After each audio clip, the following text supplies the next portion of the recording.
Художник-варвар кистью сонной творение гения чернит, и свой рисунок беззаконный над ней бессмысленно чертит, но краски чуждые с летами спадают ветхой чешуей.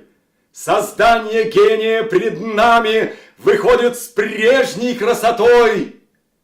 Так исчезают заблуждения с измученной души моей, и возникают в ней видения первоначальных чистых дней.